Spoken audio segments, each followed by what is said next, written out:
Alright, इसके बाद जो टॉपिक आता है वो है ऑर्गेनाइजेशनल डिज़ाइन का। देखो, ऑर्गेनाइजेशनल डिज़ाइन वैसे काफ़ी लेंदी टॉपिक बन सकता है, but as per your syllabus जितना है मैंने उतना ही इंक्लूड किया इसमें भी। तो ऑर्गेनाइजेशनल डिज़ाइन का मतलब वही होता है कि देखो, जो आपने ऑर्गेनाइजेशन स्ट्रक्चर बनाया उसका प्लस ऑर्गेनाइजेशनल रोल्स, कि जो लोग आपके ऑर्गेनाइजेशन में काम करेंगे उनका क्या रोल रहेगा, कि वो किन से कम्युनिकेट कर रहे हैं, किन को रिपोर्ट कर रहे हैं, अपना काम किसको सबमिट कर रहे हैं, किसके लिए वो रिस्पॉन्सिबल हैं, किसके लिए वो अकाउंटेबल हैं।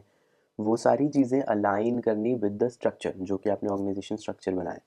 क्यों कर रहे हैं? ऑब्जेक्टिव क्योंकि हमने अचीव करना है, इसलिए ज़रूरी है कि ऑर्गेनाइजेशन में जितने भी एलिमेंट्स हैं, कुछ भी है ऑर्गेनाइजेशन का, कोई भी एलिमेंट है, उनमें लिंक क्या है, कि मान लो ये बंदा इस पोजीशन पे बैठेगा और ये इस बंदे को रिपोर्ट करेगा जो कि इस पोजीशन पे बैठा है इस रोल के लिए। ऐसे ऐसे रिपोर्ट रिलेशनशिप बनेंगे, तब बोलते हैं कि हाँ, it is an organisational design.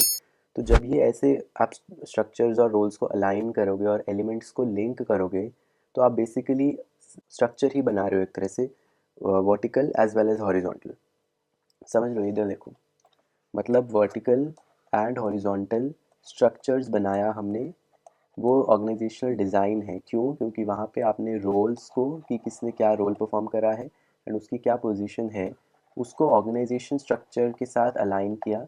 और मतलब पूरी ऑर्गेनाइजेशन में जितने भी एलिमेंट्स हैं, कोई भी एलिमेंट है, उनमें लिंक आपने बेसिकली बनाया है। ठीक है, ऑर्गेनाइजेशन के एलिमेंट्स को लिंक करना through through vertical and horizontal structures is called organisational design. Simple. ठीक है। तो यहाँ पे दो अप्रोच आती हैं, जैसे पहले भी हम कर चुके हैं ना, हर चीज़ की क्लासिकल अप्रोच जो कि टेलर, फ्यॉल या मैक्स वीवर जो है इन्होंने दी है, और एक होती है कंटिंजेंसी अप्रोच, ये भी हम पहले कर चुके हैं। बट इन अप्रोच का ऑर्गेनाइजेशनल डिज़ाइन से क्या मतलब है? देखो, जो क्लासिकल अप्रोच है, यानी पहले की, मॉडर्न नहीं है वो पहले की अप्रोच है, वो ये बोलती थी कि भाई ये रूल्स हैं, इनको फॉलो करना होता है, ऑर्गेनाइजेशनल डिज़ाइन बन जाता है। वो ये था, ठीक है, कि रूल्स फॉलो करके बनता है। वो क्यों बनाया? क्योंकि सोच समझ के बनाया, ऐसे ऐसे तो बना ही नहीं है ना। तो अलग अलग फैक्टर्स हैं, वो हम पढ़ेंगे कि क्या इफेक्ट करते हैं, किन किन चीज़ों को ध्यान में रख के वो बनता है डिज़ाइन। बट उन्होंने बोला कि एक प्रॉपर आप ये चीज़ें फॉलो करो तो वैसा डिज़ाइन बन जाता है। ठीक है। जो कंटिजेंसी अप्रोच है वो मैंने जैसे पिछले उसमें भी बताया था, कॉन्टिजेंसी का मतलब सिचुएशनल या फिर डिपेंडेंट, कि हर चीज़ डिपेंडेंट है। तो इसी तरीके से ऑर्गेनाइजेशनल डिज़ाइन भी डिपेंडेंट, कि जो भी सिचुएशन होगी उस पर डिपेंड करेगा, जो कि सही भी है। This is the modern approach, कि जो सिचुएशन है उसके हिसाब से अपना डिज़ाइन बनाओ। कोई सेम सेम यूनिवर्सल रूल नहीं अप्लाई हो सकता हर हर जगह पे, है ना। कुछ आपने जो भी बनाना है वो आपकी करंट सिचुएशन के हिसाब से बनाना है। And there is no one single जो आप बोल पाओ कि हाँ ऐसा डिज़ाइन होना चाहिए, ऐसा कुछ भी नहीं होता। There is no single best design, बल्कि every design is different and it will depend on the situations. ठीक है।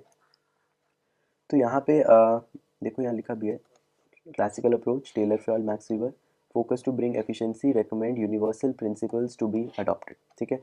और कॉन्टिजेंसी अप्रोच में believes in no best design, depends on situational factors. ठीक है। इसके बाद जो टॉपिक आता है वो है फैक्टर्स अफेक्टिंग ऑर्गेनाइजेशनल डिज़ाइन। देखो, फैक्टर्स में ना अ, दोनों अप्रोचेस के हिसाब से हम करेंगे। कि जो क्लासिकल अप्रोच है बेसिकली, जो जो मैंने बताया ना प्रिंसिपल्स वाली, तो उसमें तो जो भी आपने प्रिंसिपल्स अभी तक पढ़े हैं ना रिलेटेड टू हायरार्की और ये सब, वही सब लिख दोगे। जैसे hierarchy, span of management, scalar change किया था, unity of command, division of labour, departmentalisation, coordination, authority, responsibility, parity, centralisation, decentralisation, parity. Parity मतलब समझ लो कि जैसे मैंने बताया था, अथॉरिटी और रिस्पॉन्सिबिलिटी शुड कमेंस्यूरेट, कि बैलेंस होना चाहिए। सेंट्रलाइजेशन डिसेंट्रलाइजेशन में भी बैलेंस होना चाहिए, ज़्यादा सेंट्रलाइज भी नहीं, ज़्यादा डिसेंट्रलाइज भी नहीं। तो ये सब जो प्रिंसिपल्स आपने पढ़े हैं सब इसमें आ जाएगा। इसके देखो, एक चीज़ मैं बता दूँ, एक्सप्लेनेशन करने को मैं 10-10 मिनट हर एक उस पर लगा सकता हूँ पॉइंट पे। मेरे हिसाब से ज़रूरत नहीं है, बिकॉज देखो सब चीज़ें हम ऑलरेडी वैसे भी पढ़ चुके हैं। You know what is hierarchy, you know what is span of management, पहले मैं करा चुका हूँ ये सब। Scalar chain, unity of command, ये सब जो भी पहले कराया है, बस उसी का जिस्ट में आप दो दो चार चार लाइनें कुछ भी लिखाओ, that will not matter if you are writing the right point. जो उसके अंदर बस वो क्या है वही लिखना है। एंड ये बताना है कि वो कैसे ऑर्गेनाइजेशनल डिज़ाइन को इम्पैक्ट है, जो ये लिखना है कि जैसा स्पैन ऑफ मैनेजमेंट है उस हिसाब से आप ऑर्गेनाइजेशनल डिज़ाइन बनाओगे। समझ लो, देर इज़ नो नीड कि मैं हर एक पे 10-10 मिनट लगाऊँ, इट्स योर टाइम का wastage, which I don't want. Similarly contingency approach में भी इफ़ यू सी, देखो, environment, size, technology, strategy, people. जैसे एनवायरनमेंट है तो आप बताओगे कि जो भी एनवायरमेंटल फैक्टर्स होंगे एनवायरनमेंट वाले, वो इम्पैक्ट करेगा डिज़ाइन को, कि कैसा डिज़ाइन बन रहा है, करेगा ना। साइज़ ऑफ ऑर्गेनाइजेशन की, अगर ऑर्गेनाइजेशन का साइज़ बड़ा है या ऑर्गेनाइजेशन का साइज़ छोटा है तो डिज़ाइन भी उस हिसाब से बनेगा। बड़ी ऑर्गेनाइजेशन के अलग डिज़ाइन, छोटी ऑर्गेनाइजेशन के अलग टाइप के डिज़ाइन। टेक्नोलॉजी, अगर टेक्नोलॉजी एक बहुत ज़्यादा है किसी चीज़ को लेके, तो वहाँ पे कम लोग चाहिए होंगे, कम लोग चाहिए होंगे तो उस हिसाब से कम पोजीशंस क्रिएट होंगी, तो स्ट्रक्चर उस हिसाब से बनेगा। टेक्नोलॉजी कम है, लोग ज़्यादा चाहिए होंगे, स्ट्रक्चर उस हिसाब से बनेगा। It's common sense. स्ट्रैटेजी की, अगर आपकी स्ट्रैटेजी कुछ इस हिसाब से है जहाँ पे टॉप मैनेजमेंट कि लोअर लेवल के आपको ज़्यादा लोग चाहिए होंगे बिकॉज ग्राउंड वर्क ज़्यादा है या जो भी, तो अब वैसा डिज़ाइन बनाओगे। मतलब इट्स लाइक स्ट्रैटेजी जो होगी उस हिसाब से डिज़ाइन बनाओगे। पीपल जिस हिसाब से लोग काम करेंगे, कैसे उनमें आपने कोऑर्डिनेशन ला के उनसे काम निकलवाना है, that you have to see, and उसके हिसाब से आप बनाओगे। सो एवरीथिंग लाइन इज उसके हिसाब से ऑर्गेनाइजेशन डिज़ाइन बनाओगे। This no hard and fast आप जो लिख सकते हो कि ऐसी स्ट्रैटेजी में ऐसा design. So it's all like आपको बस दो दो लाइनें लिखनी है हर एक उसमें। दिस नो कुछ मुश्किल वाली चीज़ नहीं है इसमें, ठीक है, रिलैक्स। बाकी इसमें मेन जो पहले टॉपिक आता था वो था आपका ऑर्गेनाइजेशनल फॉर्म्स बाय मिंट्सबर्ग। मुझे पता है, बट वो सिलेबस में most probably is not there because वो लिखा नहीं है। Like last year it was written but this year it's not written, so we are assuming that it's not a part of your syllabus anymore. Still, if you want me to explain it, just let me know. I will make another video because it's a lengthy thing.